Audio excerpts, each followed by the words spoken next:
1, 2, 3. Do it. Oh. Case on a deep drop, steps up in the pocket. He'll fire to the right side, caught by Diggs. Stay up. Oh, he got loose. Oh, my God. 30. No. 10. Touchdown. Are you kidding me? It's a Minneapolis miracle.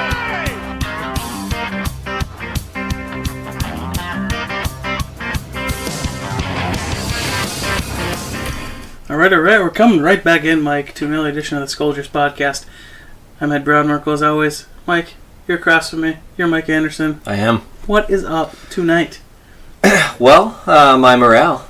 Your morale, yeah. You're hot on this team right now. You're hot on the Vikes. White hot. Coming up on our bye week here, so we don't have a game to recap. Maybe we can touch just a little bit on Detroit before we get into our State of the Union. Danielle Hunter. 3.5 sacks. The Vikings put up 10 sacks on Stafford, and then Stafford has to go against Khalil Mack this week. Yeah. So just how bad do you feel for Matt Stafford? I've never really felt bad for Matt Stafford. I mean, other than, I guess, he plays for the Lions, who, seemingly are just destined for horrific things. Do you think this was Matt Stafford? Do I sound like a happy guy to you, Frankie? Yeah, I do. I mean, you get rid of Golden Tate. They've had some bigger name players over the years that have then gone. Then they get to maybe 10 wins a couple years ago. They make the playoffs. Yeah. They end up losing, and it just they make the playoffs. I think on a wild card that year where they had the division, then they went on a losing streak late. Yeah, they needed to win one of their last 3, and I think that was the year Green Bay won out, including beating them week 17 or whatever. Yeah. I don't know. If I'm the Lions fan, where do you even go? It seems like somebody needs to come in and just completely tear it down and rebuild things. You know what I mean? Right. They just need a rebrand, a rebuild, everything. And I just don't see it. I mean, and I like Matt Stafford. I think that, he's a competent quarterback. But, I don't know if he's a guy that can really lead you on, playoff run after playoff run. Sure. I'm glad he needs to have a team built up around him. Yeah, I mean, I'm glad that I don't have to worry about him leading the Vikings. Week in and week out. I think, a great, I guess, analogy or kind of to give you an idea of where I'm at. I think that if you put Stafford on this team, I don't know that they are even at the same record that we're at right now. You probably are not. Yeah, I don't know. Lions struggling, but certainly 10 sacks. He had a hell of a day from a bad standpoint. He was in hell, basically. And yeah, Danielle with a monster game with 3.5 sacks, I think, and a touchdown. Yep. Everson with, I think, a sack and a half. Yeah, and I think Danielle had 7-8 tackles as well. Defensive player of the week. So monster game. Came out. Defense is really starting to kind of round into form here over the last few weeks, which is something we've been looking for. I think since the Rams game, it's 22% on third downs, something like that. 17 points averaging allowed. Yeah. So coming right around. This side note here, apologies to those out there. I got a little bit of a cough going on here, so if you hear that, nothing I can do about that. That's just my body defying my will at this point. So, but anyway, State of the Union, Mike. I'm going to take a look around the entire NFL, going to break down some of the divisions and how some of this is shaping up. Yeah. Some teams have 10 games right now. A lot of teams have 9 games completed. Vikings have 9 games completed right now.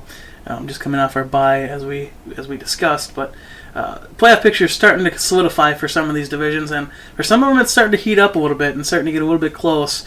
Some teams we thought were going to be there, some teams we didn't. Yeah. So let's break it off right now with the AFC East. Well, no surprise here. New England on the top, 7-3. Miami 5-5. Buffalo and the Jets both at 3-7. This is also being recorded Monday night, so San Francisco and the Giants have not played yet, but every other team has completed their week 9 or week 10 rather. Any surprises in the East? Seems like it always goes through New England, and it seems like it's always kind of weak competition, so they kind of always benefit from that. Yeah, I think the East is kind of shaking out. I mean, how we thought it would. Rookie quarterback for the Jets, rookie quarterback for the Bills, and those teams have struggled. Arguably rookie quarterback still for Miami. Yeah, I mean, with they've had Osweiler in and out. I mean, Miami is sitting there at 5-5. They're definitely still in the mix for a wild card spot. Absolutely. They've won a couple games, some good games, but I think they've also got a couple losses that you're like, what do if they're close to being that team. But no, New England 7-3, all 3 losses on the road. But as you said, a lot of times it's gone through New England, and so it doesn't really matter because their teams always have to come to Gillette and beat them. Well, as we'll get to here in a little bit, there's a team in the AFC West that I think might be where the playoffs go through in the AFC this year. So we'll see how much that away record ends up mattering for New England. If they can put it together. Yeah, I mean, but I certainly think New England will win the East. Both of us had that pegged. I don't believe I had Miami as a wild card spot. You? I don't think I did either. Okay. At least I don't remember putting them there. Like I said, I think they have some good pieces in Miami. I think they need to replace the quarterback and maybe tune up the defense a little bit more to make that team a bit more competitive in that division. And certainly you look at stuff like the Jets have done, their defense is still relatively okay. Who knows what's going to happen with head coach this year. He's kind of had, 4 or 5 years, I think he was hired at the same time Zimmer was. Hasn't had the same success, so I don't know if they just stay consistent and say, okay, let's just ride this out. We got a new quarterback. Let's see kind of how this develops. Or if they look for some new management there. I don't know. Buffalo's obviously a little bit of a crater, but they're coming off of like $50 million dead cap this year. So they have some issues they've had to take care of and get out of a hole. So yeah. I don't know. It's always interesting because this division is always a cesspool, and then there's New England. Right. It never seems to change. So Right. hopefully they can make it more competitive in the future here. See, AFC North. This one is getting interesting. Pittsburgh 6-2-1, Cincinnati 5-4, Baltimore 4-5, Cleveland 3-6-1. What's really nice about these ties this year is they both happened in the division, so that'll kind of end up working itself out near the end here. Sure. So again, Pittsburgh is still in control. I predicted them to miss the playoffs this year. While that's still technically possible at this point, it seems unlikely given the rest of the competition around. Cincinnati 5-4, kind of coming off a couple bad losses here in the last few weeks. I don't know. Thoughts on these guys here? I think actually, strangely enough, the Le'Veon situation in Pittsburgh has almost united the team. And you could say arguably almost benefits them because they have James Conner, young kid, and he's just tearing it up right now. Yeah, I mean, Conner's been electric. Juju Smith-Schuster's been good. Antonio Brown, I guess I haven't heard the name as much. Obviously, I know he's probably having a great year. But, Pittsburgh 6-2-1. They started 1-2-1. So they've been on a little bit of roll. Obviously, this Thursday they threw up a 52 spot. They got to be averaging, upper 30s over their last 5 or so games. So that offense is really starting to click. And I love Mike Tomlin. I think he's one of the better coaches in the NFL.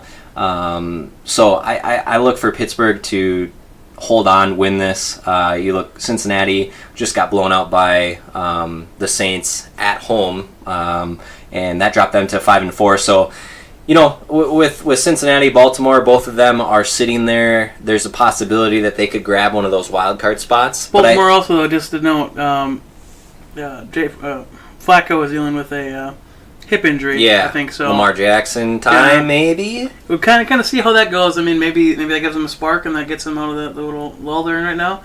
Maybe it doesn't. I don't know. But yeah, like I said, both these teams are probably going to be in it, kind of towards that wild card race. It doesn't look like anyone's really running away with that right now in the AFC besides one team. No, yeah. Which we'll get to in a second here. But yeah, I mean, nothing much. I mean, the North. The North has always been one of those kind of contested, just grinded out battle divisions. Cincinnati, Baltimore, kind of like Pittsburgh. The NFC North, yeah. And I guess we should give Cleveland a little bit of due. They're 3-6-1 this year, but they easily could have won some of those football games. I think they missed a kick or two. Yep. They've really lost some tough football games. So that is an improved team. Obviously, they won this week. It looks like Baker Mayfield is the real deal for them. I mean, I think that he was feeling dangerous. He's feeling dangerous. I think that I've watched a little bit of their games throughout this year, and it seems like he's really, the team loves him. They like to be around him. They get excited. He motivates the players. He's running all around. And I think that those quarterbacks, tend to have more of a buy-in from the team early on versus some of these rookie quarterbacks that go in and they kind of go through the process. So I think Mayfield, they're in a good position. They've obviously got some young talent there from the draft this year, and I think that Cleveland will be a team to watch over the next few years. But ultimately this year it's not, they've dug a little bit too big of a hole, I think, at 3-6-1, especially with Pittsburgh at 6-2-1. So I look for Pittsburgh to close out the North. Well, even if they win out, their maximum is 9-6-1. That seems kind of unrealistic given the rest of this. You never know. I mean, that would be close. Conference. But I mean, that would be close, but that seems, one, unrealistic that they will go 9-6-1, and two, unrealistic that might not even be competitive for a wild card with some of these teams in this. Yeah, you never know. You're looking at two teams with 4 losses. Otherwise, everyone else at least 5. So, they're. I think they would be right there. Could happen. I'm not putting money on that. I'm not telling you they're going to do that, but yeah. Anyway, moving on. Let's go to South, baby. AFC South. All right, this is my pick. This guy has completely shuffled around here. So we got Houston in front, 6-3. Tennessee 5-4. One game back there. Indianapolis 4-5, and Jacksonville, the bottom dwellers, at 3-6. Houston's on top. They're relatively healthy this year, so I think that plays a huge part of it. I think last year we saw they lost a couple key defenders early, and they just weren't able to recover. Like J.J. Watt is a huge part of what that team does, and having him back this year, having him healthy, is absolutely massive. Yeah. And another thing, Houston started 0-3. People tend to forget that. I think they started 0-3 this year. Deshaun Watson coming off an injury. They had a lot of guys coming off injury, and it took them a while to get things rolling. But now they're one of the hotter teams in the NFL. They've won 6 straight. They're 6-3, ahead in that division. A team that I picked to win the division, so I'm hoping they hang on. They did lose Will Fuller for the year, but then they also just traded for Demaryius Thomas from the Denver Broncos to kind of bolster that loss, or bolster the team and make up for the loss of Will Fuller. So overall, Houston's a team to watch. I think they're a dangerous football team with Deshaun Watson and the things they can do there. And then also, like you mentioned, J.J. Watt, very disruptive. They would be a football team I would not want to see in the playoffs, regardless of if you're hosting them or having to go there. So J.J. Watt can single-handedly take control of the game when he needs to, and Deshaun Watson has shown that he can be explosive when they're clicking. So yeah, definitely one of the most dangerous teams in the AFC. It's gonna be interesting to see how that breaks down seeding-wise, because they're right up there close to 2-seed, taking even a 2-seed out of that. Yeah. Tennessee, though, no slouches either. I mean, they've had a couple games that were kind of questionable, but they just went in and they just throttled New England 34-10. So you look at a game like that, which is almost a complete dominance on a good team that is New England. Yeah. And, I mean, to me, if Tennessee was more consistent, I'd feel better about them at 5-4 making the playoffs. But right now, via tiebreakers, they're not slotted to be in if it were to end today.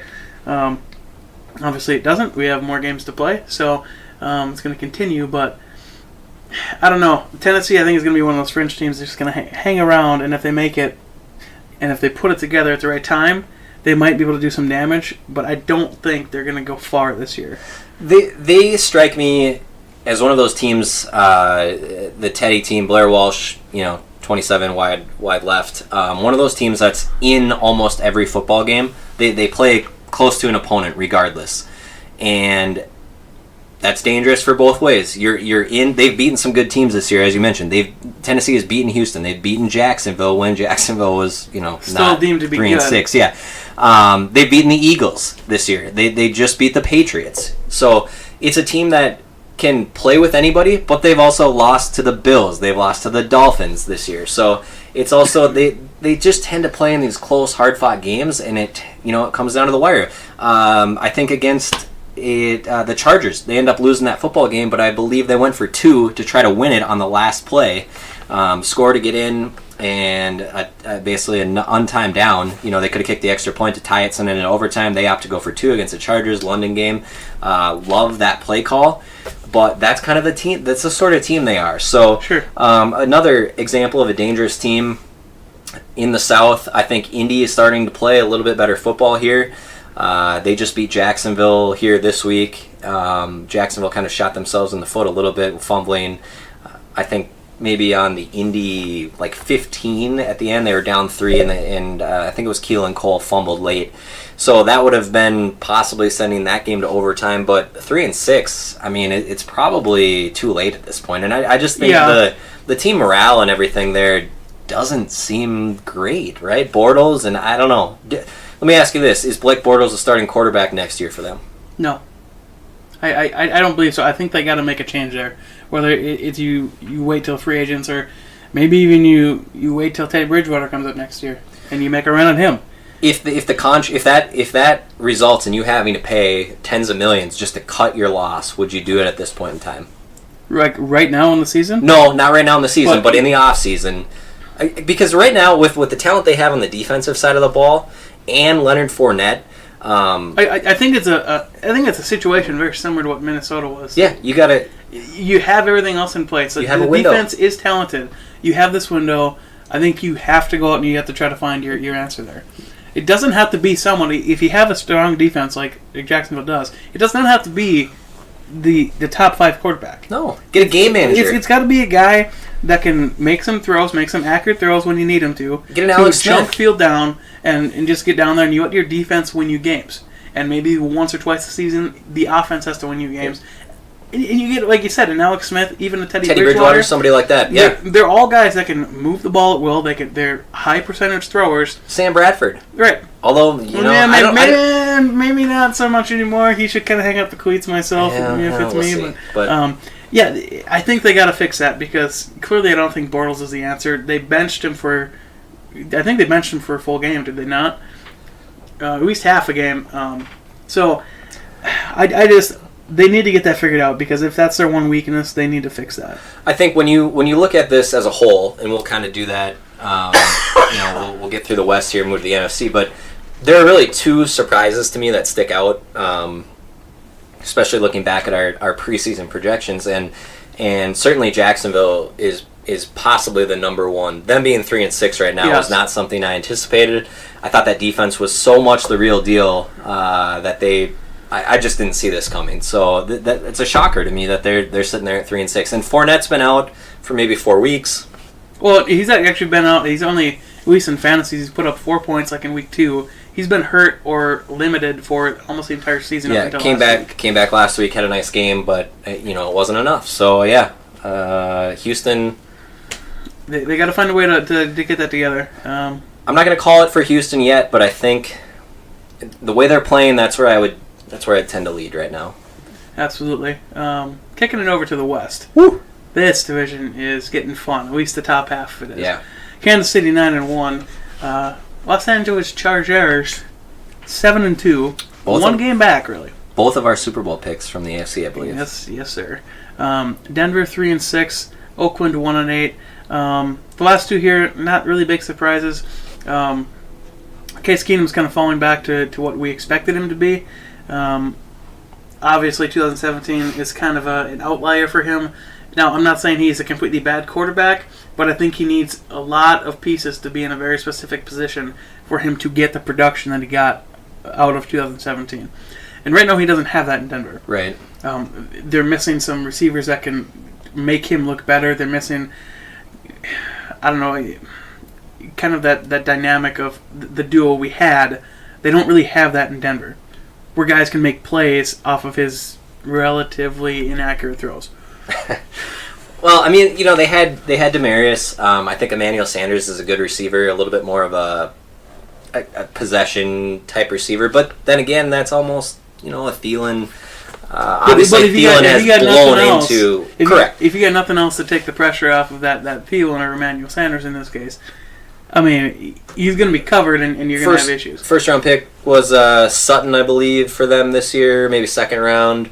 Wide receiver. I don't recall. So I think Keenum, you're starting to see what we said last year. Keenum was not a bad quarterback. And again, not bad, but he did get bailed out. He did get bailed out, and I think that you're seeing that not happen this year. And Denver fans probably went in thinking that if they could get last year's Case Keenum, they had the ability to make a run much like the Vikings did. You know, they have a decent defense there. They had some weapons offensively, and I think that they probably had high hopes going into the season, much as most teams do. But at 3-6, and you're staring up at 9-1. You ain't winning that division, so you're fighting for a wild card, and even if you win out, you're talking about 10-6. I think you're trying to that's gonna be rough. Think a little bit about the future.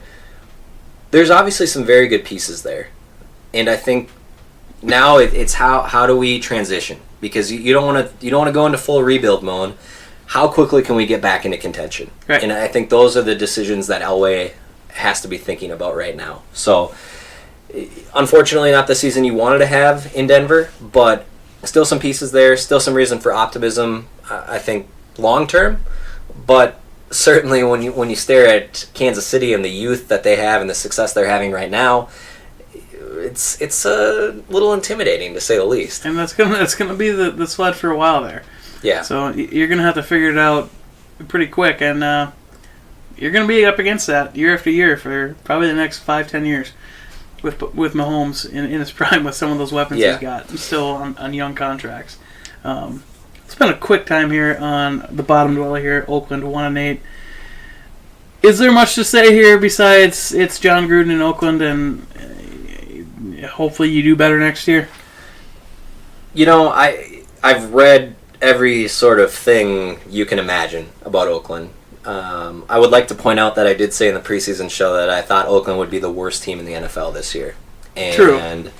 I know that was not something that was really widespread. I think a lot of people thought that they would be competitive and possibly be in play for maybe one of those wild card spots.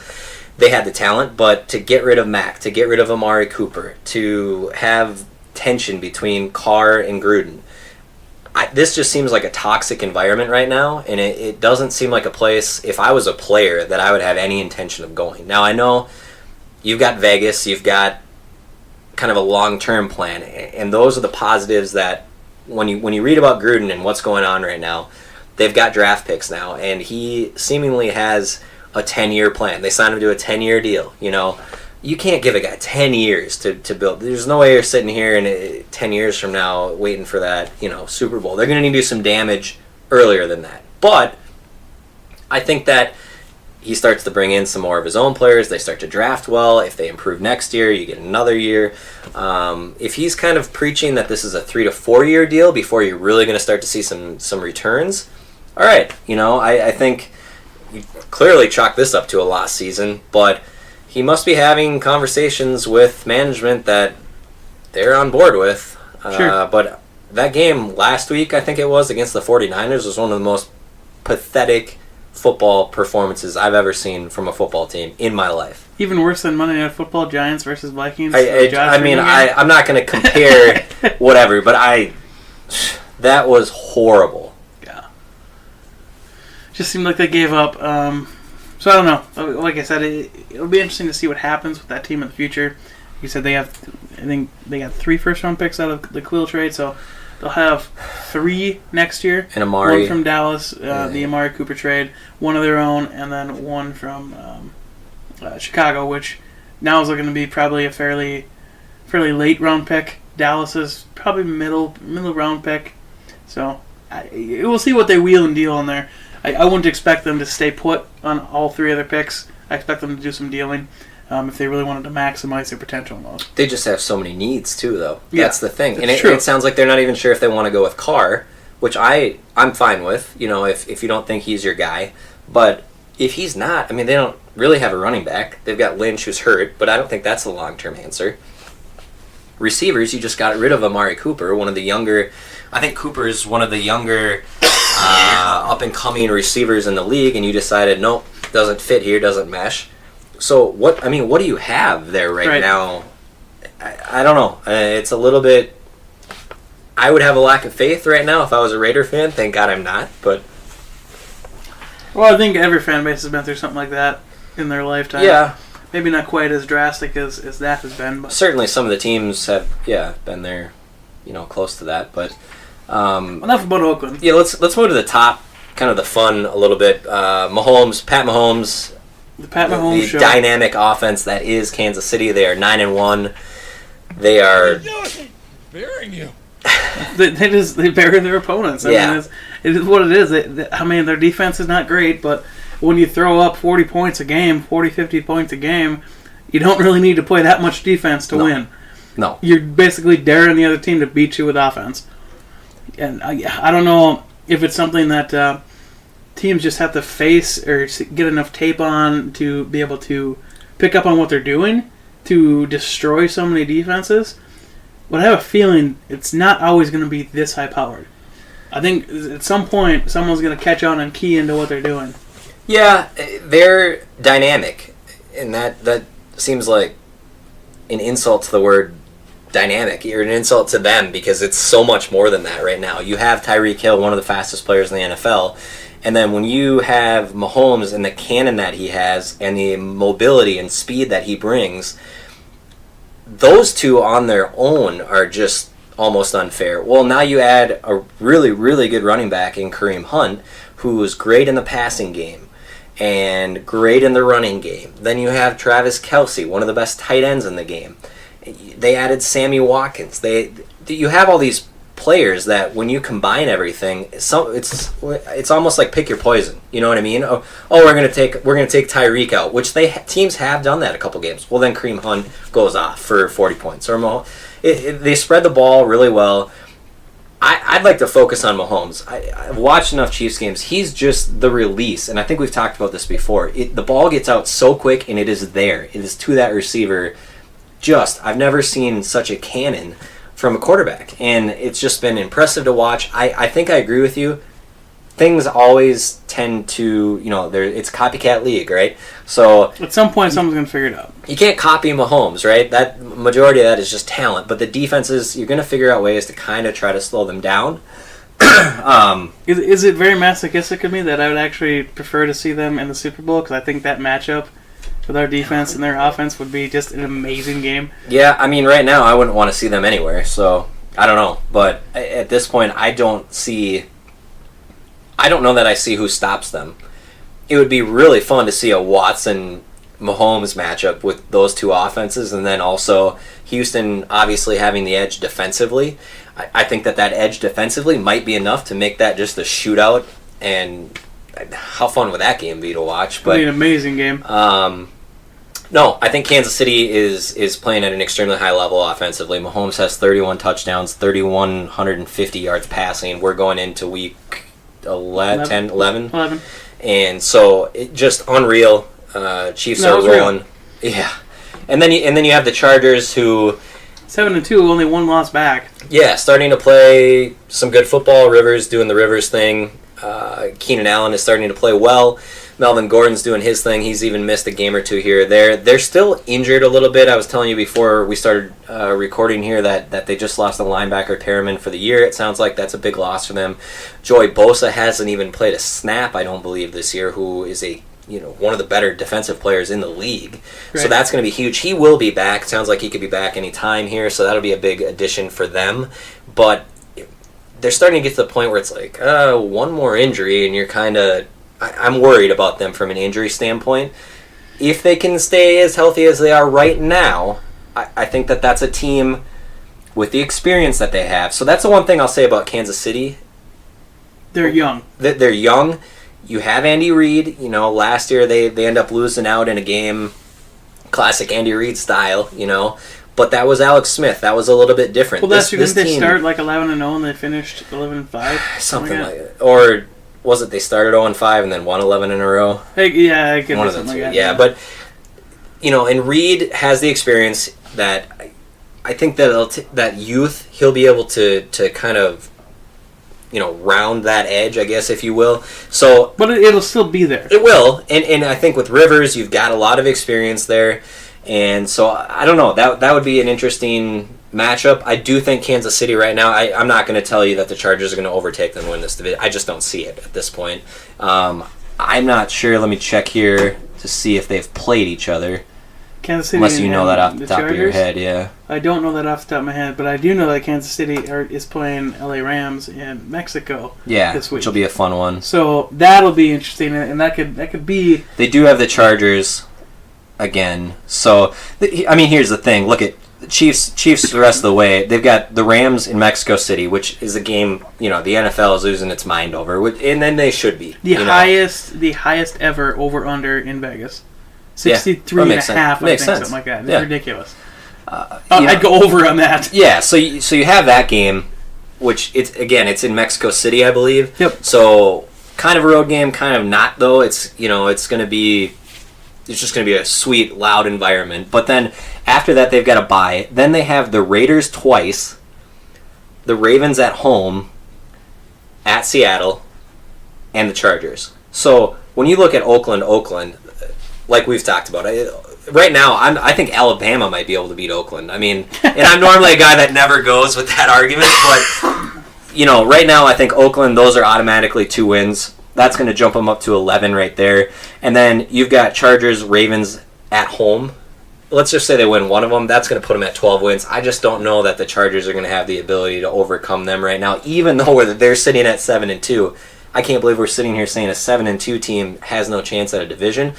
But the way this offense is going right now, I don't see it. Unless something drastically falls off, like they take a couple of injuries, which we never want to see. But unless that happens, I'm with you. I don't see it happening, which is why I think LA Chargers are going to be that 5th seed, and they're pretty much going to lock it in here in the next couple weeks, if they can stay in their health. Right, and that would be a team that nobody wants to see. I mean, especially if they can maintain that health, the Chargers. Yeah.